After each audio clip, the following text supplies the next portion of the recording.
Živjo, Ivy here. Welcome back to my channel. And today we will be looking at the books that I was reading in September. And let me tell you, I was looking into books for autumn and fall. Books that are more dark, thriller, mystery, maybe suspense, horror, whatever, something along that way. And I found some of the books, so let's take a look.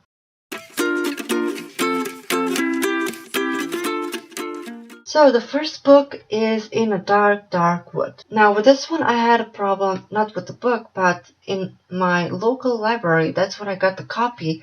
And this, In a Dark Wood, was completely different change in my language. It was translated in Invitation. There is no book Invitation from this author. So I had a problem to find out what book I'm reading, so I can talk to you about it. So that was a bit of a problem, but I got it. I understand. Now, what is this book about? It's about a girl, Nora.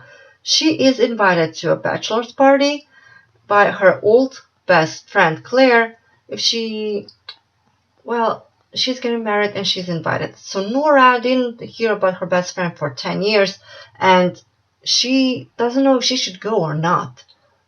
But her gut feeling was telling her not to. But she still went with a friend, Nina, that they were like friends in school together. So Nina was invited as well. And Nina told her, if you go, I go. So they went. They were invited by Claire's new best friend, Flo, who is kind of obsessed with Claire. Like she is the princess, the best person.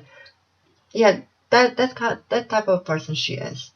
So they were invited in Flo's home in a cabin in the woods, not her home but her aunt's, and it's basically like a house with big windows, especially in the living room. This is how Nora described it, like you are looking through that big window into the woods, but it's not like you're looking into the woods, like something is watching you from the outside inside, and you look like you are on a stage on a play. So I'm kind of getting this picture how it looks. So what happens here? Flo wanted Claire to have the best bachelor party just for girls, but it didn't go all too well. Claire told Nora that she is getting married to Nora's ex-boyfriend, which she also didn't see for 10 years, and they have no connection. She didn't have no connection with Claire nor with her ex-boyfriend, only Nina. And things are not going so well because someone entered the house that was not supposed to be there and murder happened. Nora not to escape, but then there was, because I don't want to spoil too much, there was an accident. She was involved in it as well as Claire. She kind of is trying to get her memories back to remember what happened, because there was the police waiting in a hospital room for her to be ready when she is ready to talk about and what she remembers and what happened in that house because of murder. And Nora was almost framed for the murder because it was kind of a planned by certain someone. And yeah, that's all I'm going to tell you. Did she get out of it? Yes or no? You have to read it. I liked it. The atmosphere was good. Being, cabin in the woods. No connection. Yeah, that's one thing that I forgot to tell you. You cannot use your phone because there's no connection, like the signal. The only phone that you could use was that old phone inside the house, but even that one had bad connection. And if there was bad weather, you can forget about it. You can't call nobody for help if there's anything that something would happen. I do recommend this book. It was good. The next one is Mexican Gothic. Now, I actually noticed that some people have like so-so in liking this book. I actually like it. Also, very atmospheric book. It happens also in a gigantic big house. This is how is her name? Noemi? I think that's how you pronounce her name. Anyway, our main girl goes to visit her cousin who got freshly married, and she ends up sick, and they got a letter from her which just doesn't make sense, and Noemi's father thinks that maybe she needs not like that she's physically not okay, but mentally that she's not okay, He sent Noemi to go look if she's okay, if this family is taking care of her, because her father was kind of skeptic about her husband. Also that he didn't allow, I think her name was Catalina, to visit her family. She was just stuck there. So, and Catalina was not happy. So, what is going on? Is this family okay? Is this house okay? Right? Yeah, you have questions. So, Noemi went there. Of course, the family is kind of weird. They hardly get to let her see Catalina. Also, in that house, basically not just the house, it's this area that they live. Let's say they're on the top of the, not mountain, but yeah, they're on the top, and here's the city. Everything is so poor. There was once, this area was once rich because of the mines. But the mines got shut down. They found a lot of silver in the mines, but yeah, there was an accident, a revolution happened, and they had to shut it down, and that just became a very poor town. Yeah, also because it's poor, even thought that family was the one that that mine belonged to, is not doing so well, especially the house. It's falling apart. Noemi could tell that even in her own room, she saw that fungi, I think I don't know how in English you say it. I will try to look it up and write it somewhere so that you can understand what I mean by that. Basically, yeah, immediately when she said that there's something about these spots on the walls and the smell, I already thought, okay, maybe Catalina is hallucinating because she's saying that she's hearing things, and you have to be very quiet because they're listening.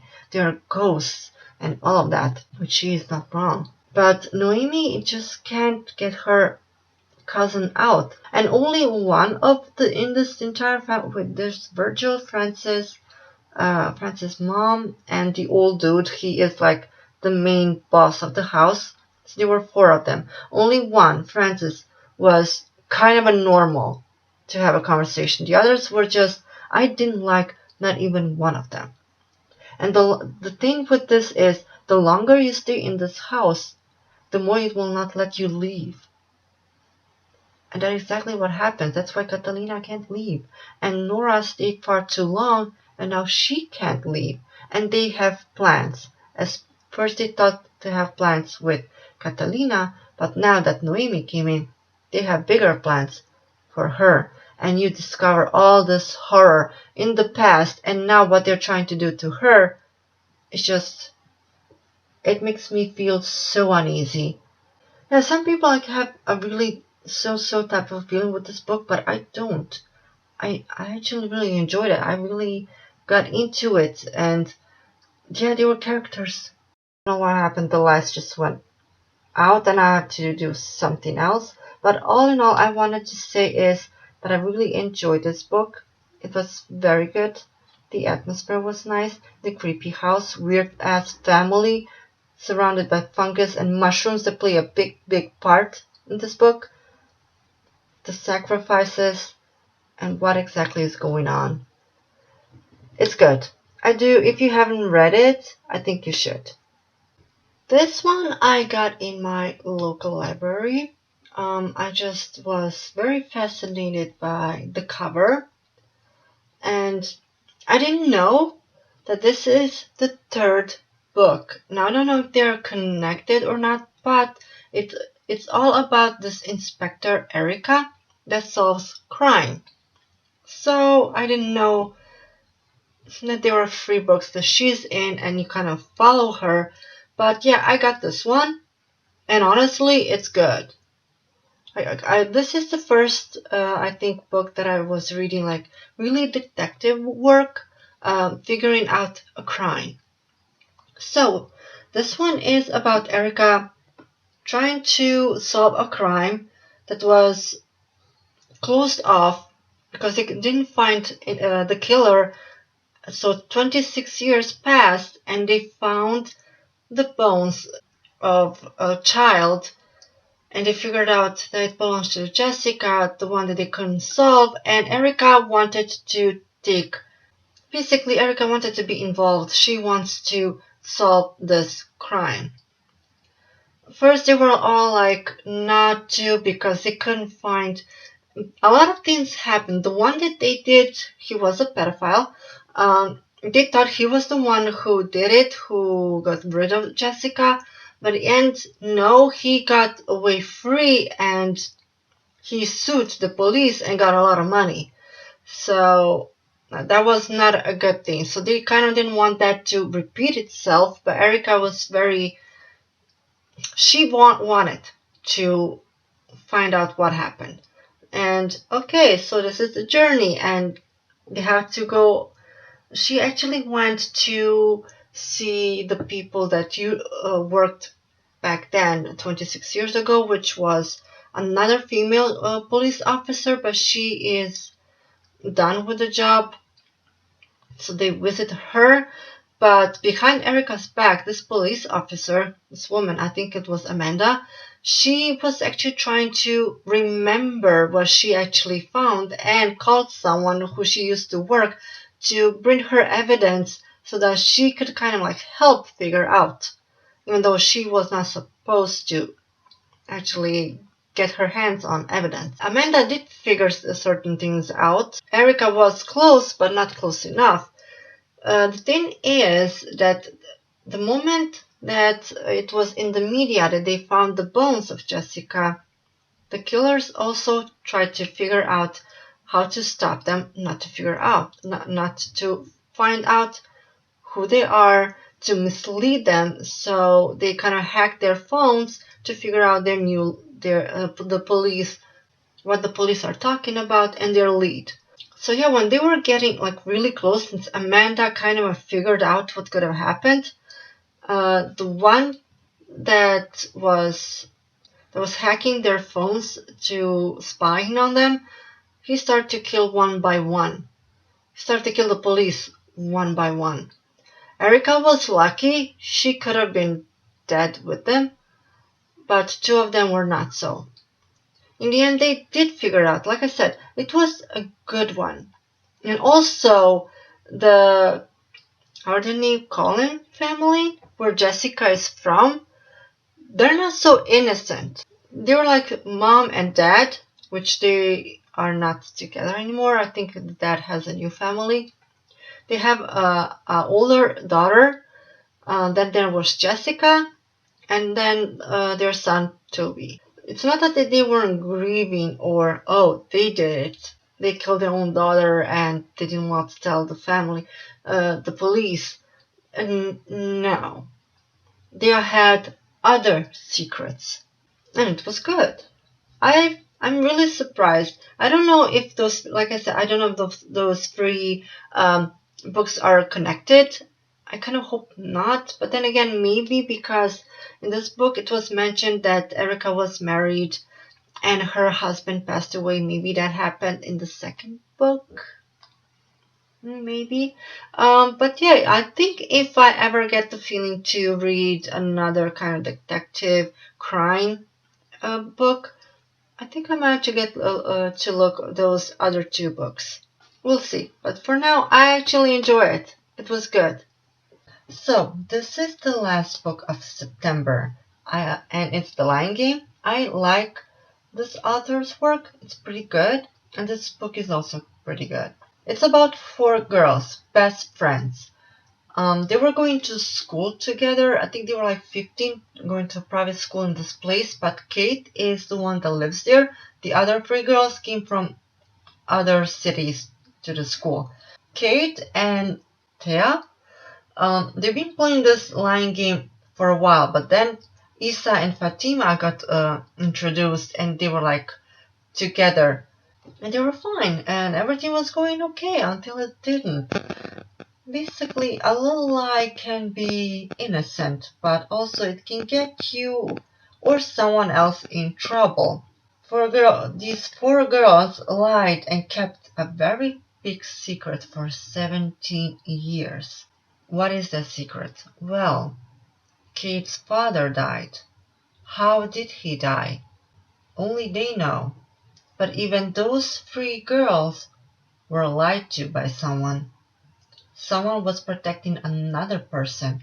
17 years later, these girls were called by Kate back because she needs them, because the body was found.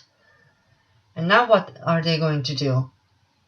If they're going to question the girls again, what are they going to tell? Are they going to continue their lying game? One was not honest. Also, there was a boy involved in this called Luke. And he had a really, how should you say? No.